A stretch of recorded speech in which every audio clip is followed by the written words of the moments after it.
difficulties getting on because he had other appointments. So, all right, we're not on YouTube yet, right?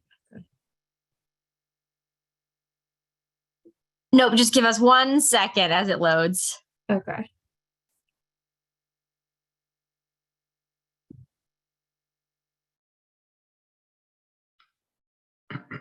Yeah, I hadn't gotten those documents either until just now. I didn't get them last Friday.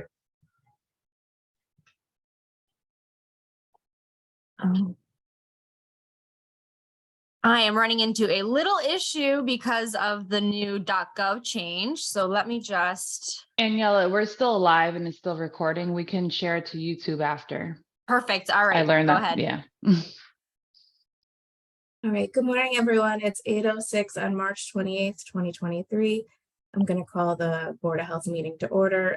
Present, we have board members Ken Lalim, Norman Weinberger, Terry Quell. We also have Health Department staff members Aniela Fignon, Megan Fogno, Darlene Hoffler, and Brian Weeks in attendance. Good morning, everyone. The first item on we also have Joan in the. Aniela, can you try to add Joan as a panelist as she's in the attendees?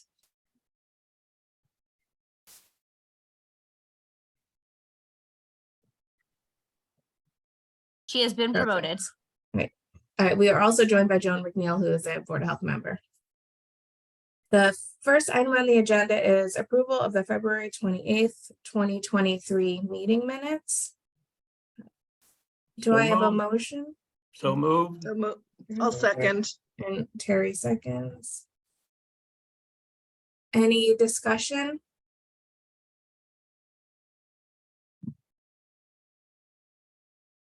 All those in favor of the meeting minutes, say aye. Aye. Aye. All those opposed? Any abstentions? All right, great. The minutes pass. Thank you, everyone. The next item on the agenda is the director's report. So we got some exciting news from the State Health Department last week related to some grants that we've been aware of for a little bit. If you remember the workforce development funding that has come through the federal government that had been geared towards the CDC, and then it was sent to all the states were eligible to apply, and 40% of the funds from the state health departments had to be sent to the local health departments and local health agencies. So we just received a notice of our award amount for that. So there's going to be about $300,000 for workforce development infrastructure funding for the health department to be spent by 2027. So most likely we expect the money will be, the funding will be here towards like the end of November of this year. So we'll have about 4 years or so just to spend the money. And so we're looking at, as we just got notice of it, so we're figuring out how we want to spend it and putting together some proposals for it, but it's very flexible. It's related to, developing the workforce, infrastructure building for local health departments. So we're excited about that. We also got notice of immunization funding that can be used for COVID-19 immunization funding, but it also could be in general immunization funding. And so we're going to be getting $295,000 focus on immunization funding, and which about 75,000 of that is going to be on media funding. So it could be about, outreach and communications about immunizations in general, which I think is really great because, we've seen, we're trying to catch people up on their schedules from the pandemic, but then also continue to offer opportunities for COVID-19 vaccination moving forward. So those are two great funding opportunities for the health department. The immunization funding has to be spent by 2025. So our staff, we're going to be meeting soon and trying to, figure out our plan for that. We also, our staff are working really hard on the FDA food code transition, as we've talked about in other meetings. Bill and his team and the sanitarians and food inspectors are doing a great job learning the new system, the new process, the new ways to, we got the new inspection form from the state health department, and they're working really closely as a team, our staff and learning the new system. So that's been working really well. It's obviously it's a process to learn the new system. It's a process for the food establishments to learn the new system, but so far it's been going really great. And I think the staff is doing a great job with that. And then I also just wanted to highlight that it's been a year since we got reaccredited. And so our annual report is due at the end of this month. So I want to thank Daniela, Megan, Brian, Teresa, Darlene, everybody who's been working and providing us information to put together for the annual report. One of the sections is about population health outcome measures. So Brian has been looking at that and proposing some new edits and changes based on his expertise, which has been great. So just want to thank everybody for pulling all of this together. Well, congratulations on the funding opportunities. Those sound extremely useful over the next few years as we start really getting the public involved with their own health. Thank you, Ken. All right. Any questions before we move on to the next item? All right. Well, that's a good segue to our immunization updates. So we have Megan Fogno and Darlene Hoffler here to give some updates about immunizations, both our COVID-19 immunizations as well as childhood immunization. So I'll pass it on to Megan first to talk about COVID-19 vaccination, and then to Darlene to talk about what we've been doing for the community. Good morning. Also, let me know if you can't hear me good, but the update I'll give you is over the period of October to December of 2022. And so that's the reporting period that we have right now that we send up to the state. And at the end of this month, I'll be working on the next period. So I will share those data and outreach activities at a future board meeting. But during that period, we attended, so our community health workers attended 82 events within the community. And again, that's Norwalk and the surrounding towns, as well as Danbury and the surrounding towns. So I'll go over some of the places that they went to. We served over 2,600 folks at those events, engaging and sharing knowledge, which is always what I tell them to give when they're out in the field. We also helped about 200 people make vaccine appointments during that period as well. So as you guys may remember, we have a vaccine assist line at the health department, and our community health workers are trained to support that line. So if folks call in looking for vaccines, questions about the vaccine, needing a replacement card, how do I find my record on CTWiz, they're able to get a live person on the phone and have somebody help them find an appointment, make an appointment, and get their immunization history and kind of walk them through that. So during that period, we helped it was 199 people make appointments, but we'll say 200. And then we also hosted some clinics too in the community. So we hosted a clinic at City Hall. That was a booster clinic. We also hosted a clinic at Broad River Homes at the senior living facility, the Marvin Star Day program. And yeah, that was it for clinics. We also partnered with Griffin Health to host community clinics offsite at some of the early childhood centers. And again, always, promoting our weekly clinics throughout the city of Norwalk. I'm just scrolling down to look at some more information to share with you guys. And then some of the sites that they visited to do outreach, the Sono train station, like I mentioned, some preschools, the libraries are our usual places. Person to Person is a weekly activity. During that time, it was also during Thanksgiving, so there was a lot of like turkey giveaway events, and so we attended those. The Carver Center, Norwalk Community College, Norwalk Community Health Center,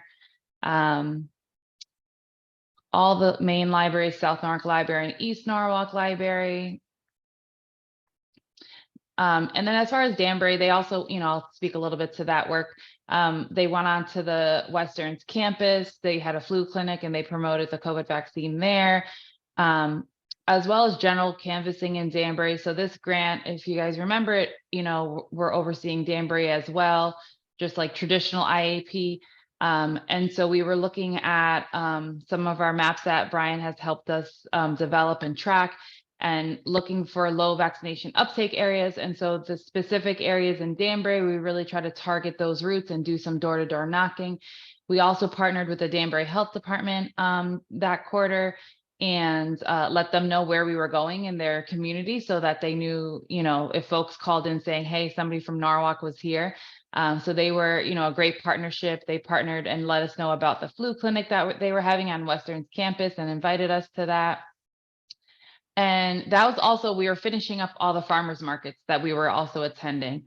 And then this period, they've been doing a lot of great activity. They made some great new partnerships in Danbury. And so next meeting, when I report out, I'll have those data points together and I can share a lot of that more information. And then the last thing, we've been translating a lot of our flyers and handouts, obviously in English and Spanish, but also Haitian Creole, and then to meet our Danbury needs, Portuguese as well. So we're constantly continuing to always, make all of our material in multiple languages to meet the needs in the community. I think that's it for me. Let me know if anyone has questions. That's a lot. Good job. Megan, do you think that people are continuing to want to get COVID vaccines? Are you seeing hesitancy? Has that changed at all? I think folks are looking forward to the fall. Like, I feel like, folks that are, there's always going to be those folks that don't want to get it, and it's going to be hard to convince them, but we're still always out there trying to find new tools or different ways to talk to them and really hear them out and see what is the real concerns they have about getting the vaccine. So talking with them like that. But I think most people are thinking it's kind of going to be like an annual thing similar to the flu. And so that's what I keep hearing from folks is like, the folks that have gotten it already and are, happy to get it, they're looking forward to the fall to getting flu and COVID together. Although there's some hesitancy because the information coming out of the government has been very confusing.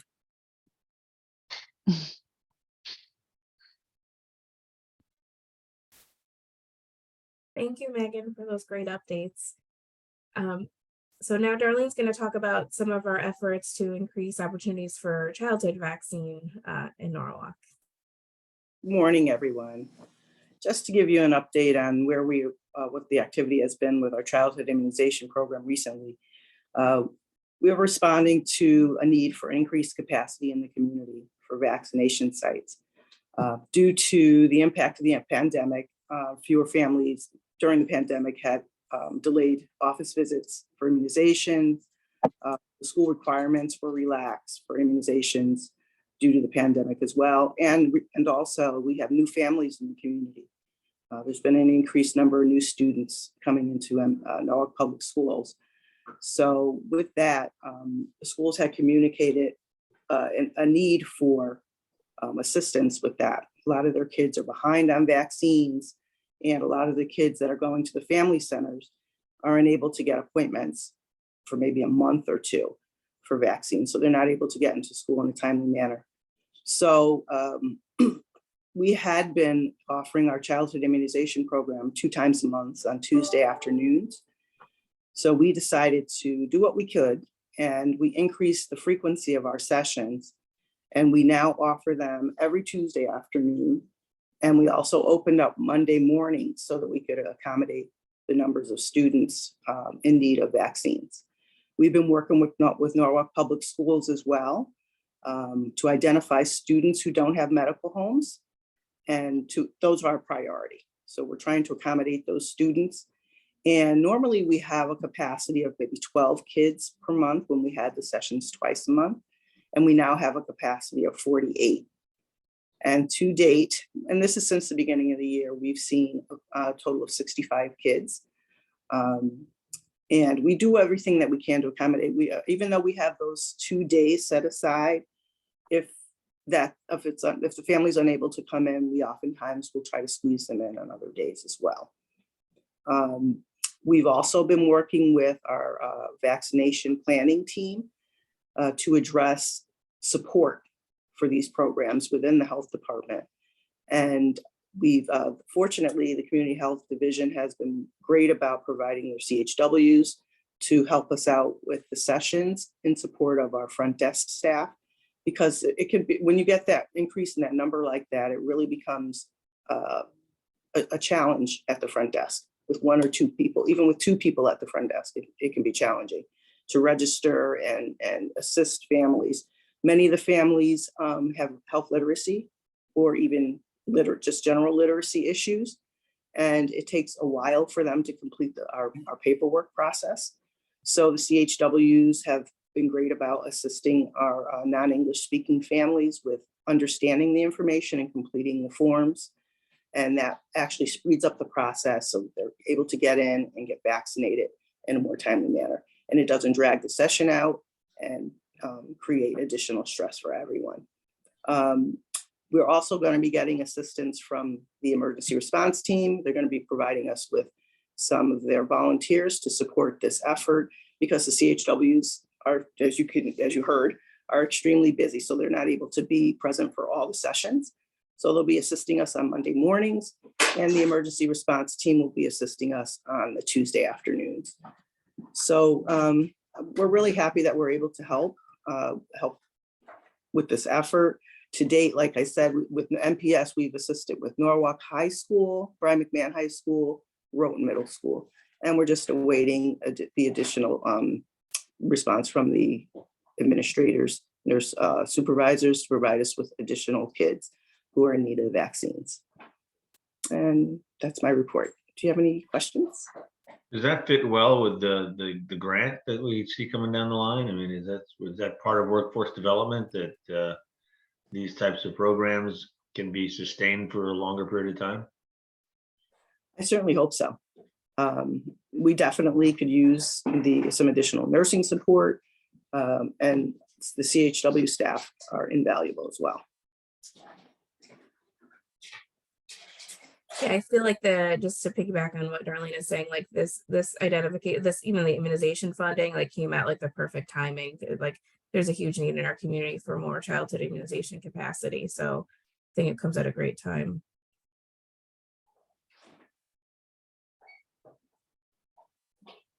All right, thank you, Darlene, very much for that great update. Any other questions? Great, thank you, Megan. Thank you, Darlene. Great work. All right, next we have our epidemiology updates. So Brian, take it away. All right, thanks, Deanna. Hey, good morning, everybody. Here, I'll just share a screen. I'll jump right into it because I want to cover a few things here. So really quickly, in terms of the city of Norwalk COVID-19 data hub, so addressing the domain change. So it's norwalkct.gov/COVID data now. So just making everybody, reminding everybody of that. So with that said, for the CDC COVID-19 community levels, we're in the low for Fairfield County. We've been here for quite a few weeks now, so it's great news. I mean, more or less, as you can see here, for the hospitalizations for the state of Connecticut, the COVID-associated hospitalizations, Fairfield County still in 3rd place at 13 in the current patient census, as well as you can see a 101 overall for the state. And you can just see how things are actually really great. This is actually lower than what we were dealing with the summertime with the baseline. So this is really excellent news, and just kind of seeing that in terms of just how we're performing. And then also looking at the wastewater monitoring, we do see a little bit, kind of a little plateau here. We'll see if it kind of holds, but nonetheless, it's obviously astronomically lower than, again, where we were even in 2022, back in January when Omicron kind of entered the picture. So overall, great news in regards to that. All Connecticut counties are in the low. Majority of the country is in the low, about 93%. XBB still kind of running the show, which is kind of providing this stability right now in terms of just the COVID activity. And then I just want to also emphasize something here. This is the hospitalizations forecast from the CDC. So looking forward into just like the remainder of March and April. Again, it's showing kind of, a very gradual decrease, if not kind of also plateau in terms of activity. But this is the kind of the forecasting that the CDC is providing us at the moment. So again, good news in that sense that nothing's indicating an uptick.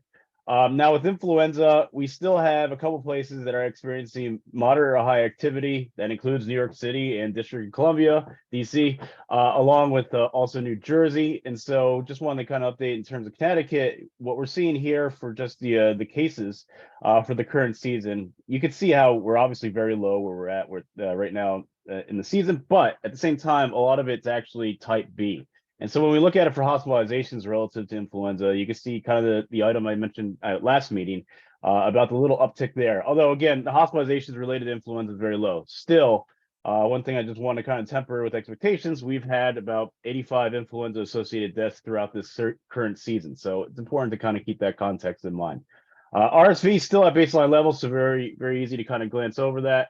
Now, again, in terms of COVID, though, just keep in mind the resources and the kind of the ticking time clock related to getting access to them if somebody has not done so already. Again, that's getting the free mask. It's getting, any sort of test to treat, especially if somebody obviously still tests positive. Even with these low numbers, we still have transmission going on. Getting the vaccine, as well as also the at-home tests. Again, an individual can get 4 of these if they haven't done it already, and it's very easy. Just go to the web link. So again, covid.gov. Relative to that. So with that said, again, this is kind of what it looks like when you access the at-home tests. This is also the at-home test portal in the FDA, just kind of also showing the extension of the expiration dates of these at-home tests. So that's important to know as well. So don't necessarily go by what's exactly on the box. Do research this before throwing out, because it can still be a very useful resource as, transmission is still happening. It's just, again, at very, very low levels. Now, switching gears, I just wanted to put a reminder out there that about monkeypox, or mpox, as it's now, known as. I just want to kind of emphasize that, numbers are very low, right? Cases are sporadic nationwide, right? But still there are cases, and with us now entering, the springtime and then also subsequently the summertime, there is increased risk of transmission, whether it turns into what we had last year. It doesn't seem likely, but at the same time, we want to mitigate that as much as we can. We have these prevention measures in place, including the vaccination, and also better understanding of the virus. So I think this is just important things to emphasize.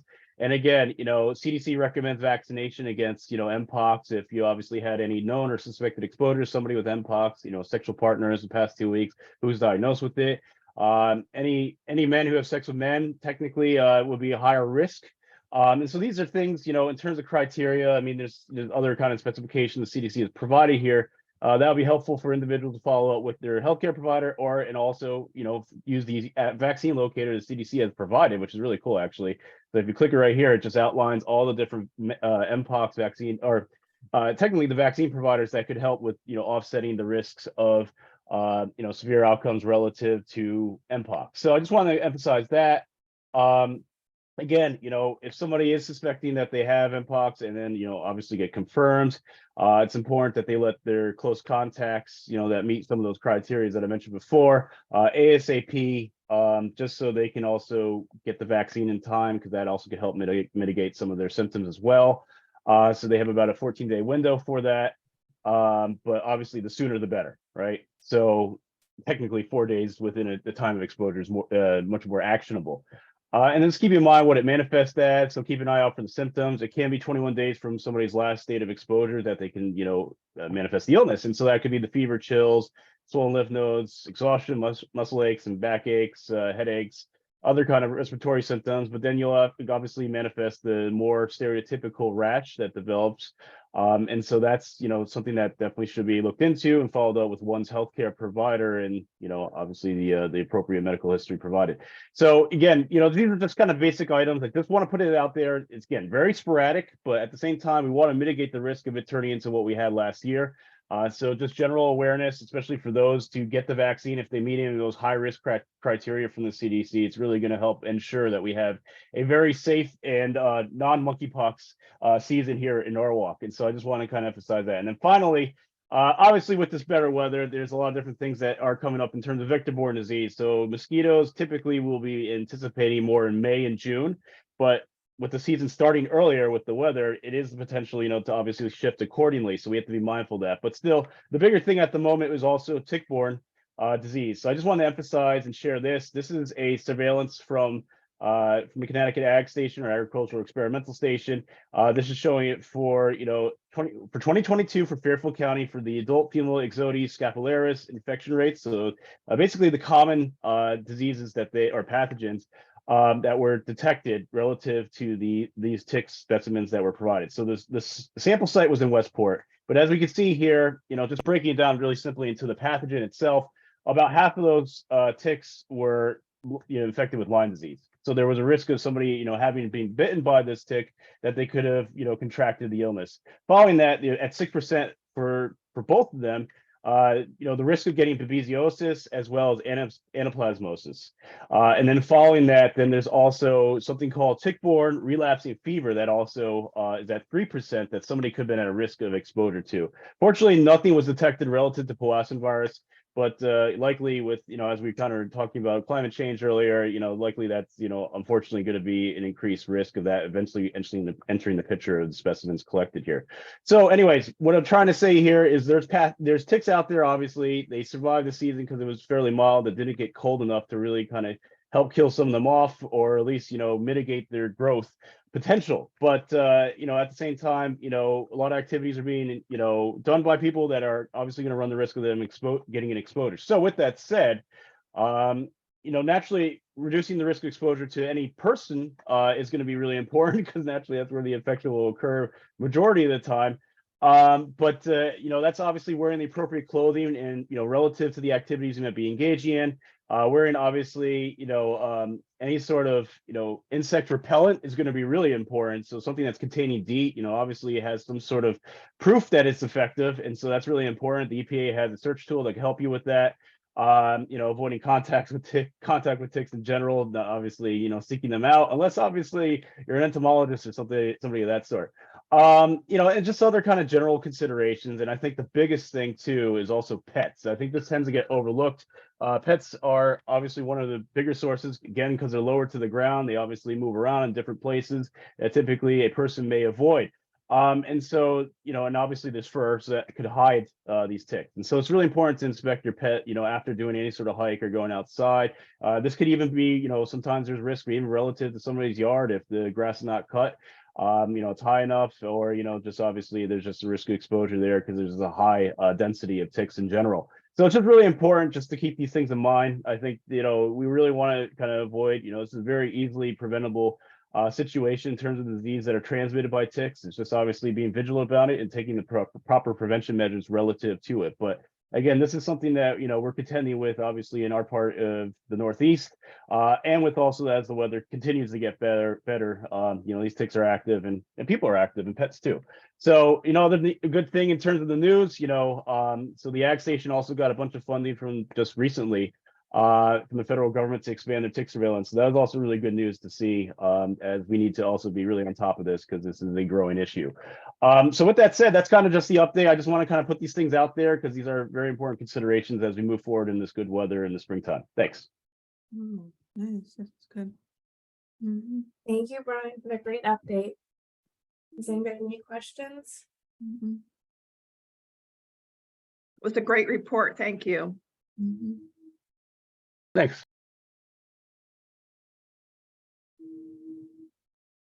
Okay, so the last thing I had before public participation is the budget update. So just wanted to let you all know that we've been working with the BET and the mayor's office and the budget finance to make additional cuts to our budget request because of the need to keep it to like less than 3.5% increase.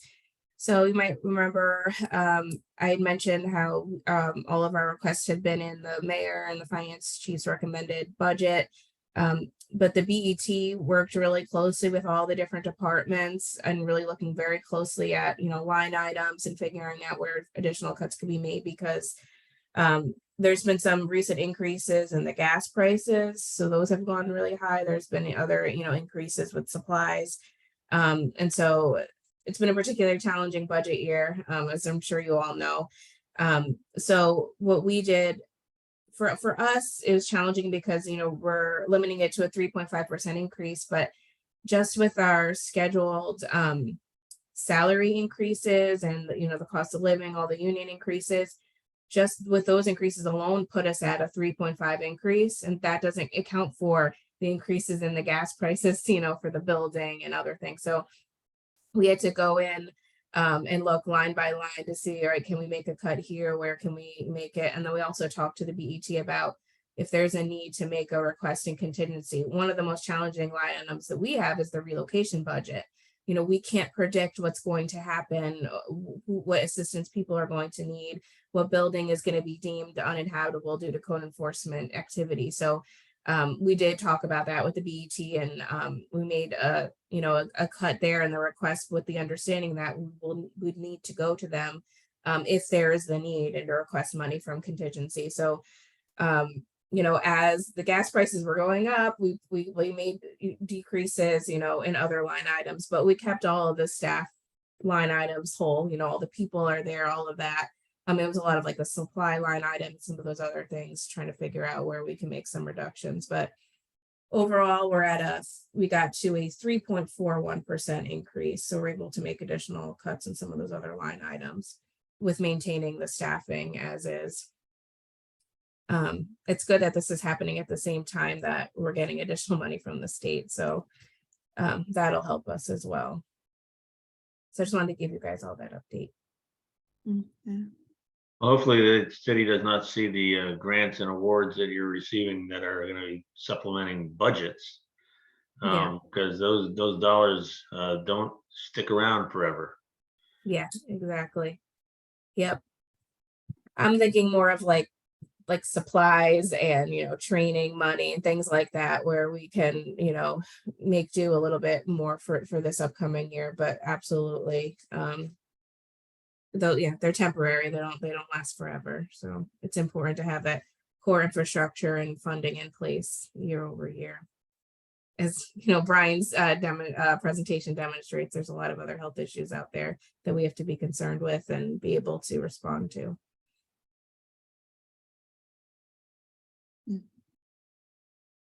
Any other questions, comments? I had mentioned early on when you jumped on the line, I read an article in the Hour yesterday about a Tri-City behavioral health objective that was going on. I asked her to look into.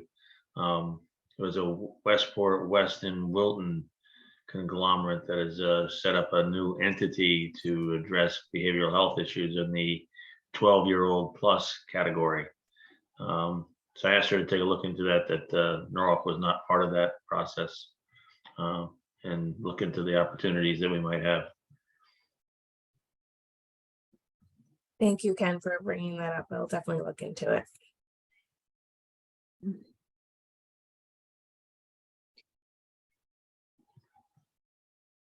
Maybe we can have an update too on some of the mental health initiatives and efforts that are going on in Norwalk too. That might be good to, would you all be interested in that at a future Board of Health meeting?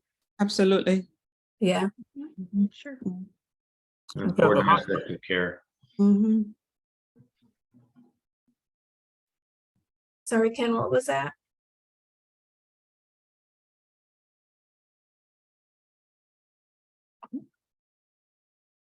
You're on mute.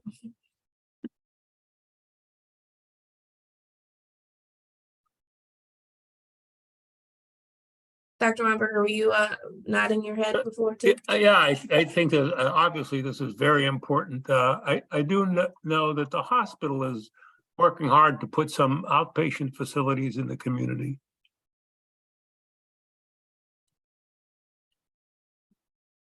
I think it'd be great to get an update overall of what's going on, and that's part of the delivery system. Okay, sounds good. All right, the last item on the agenda is public participation, but I don't see anybody who's attending from the public. So I will open it and I'm gonna close it because I don't think anyone's on. Anything else before we wrap up?